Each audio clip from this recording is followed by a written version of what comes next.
Psalm 132 verse 8. The Shekinah glory declared the presence of God. Psalm 132:8, Arise, O Lord, to your resting place, you and the ark of your strength.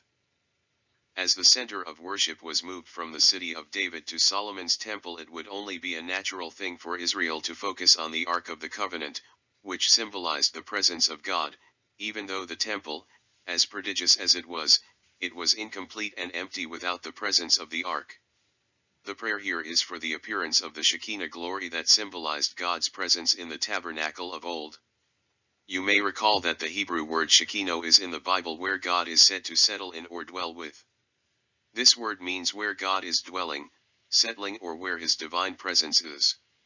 The visible light of God's presence rested on the cover of the ark, and the same image of glory was sought by Solomon at the dedication of the temple, recorded in 2 Chronicles 6:41.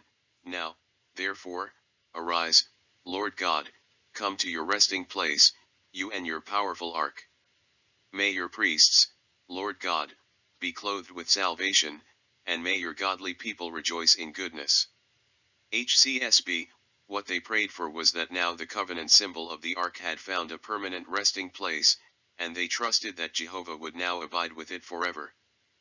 We read in Numbers 9:15-23 about God's glory.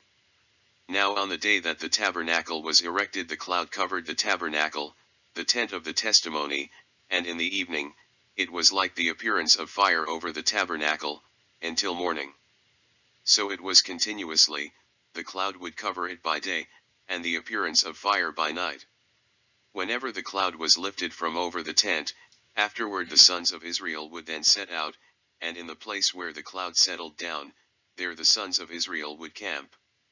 And additionally, in Numbers 10:11-36, now in the second year, in the second month, on the 20th of the month, the cloud was lifted from over the tabernacle of the testimony, and the sons of Israel set out on their journeys from the wilderness of Sinai. Then the cloud settled down in the wilderness of Paran.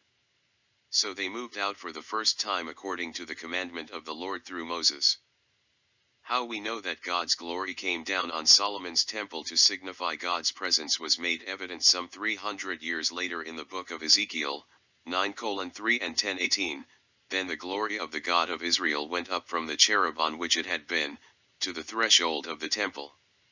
And he called to the man clothed in linen at whose loins was the writing case. 10:18. Then the glory of the Lord departed from the threshold of the temple and stood over the cherubim. The items used in the temple worship were all metaphors of Jesus.